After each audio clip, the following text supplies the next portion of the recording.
I super love na ngayon hindi na kami nag-aagawan sa cable ni Papski, and super neat na rin tingnan dito sa sasakyan.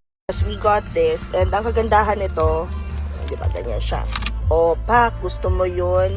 I like this. Oh wait, before I post this, ipapakita ko muna sa inyo when we received it about 2 weeks ago, kasi tinatry ko muna talagang lahat 2 weeks before I post anything about any products here.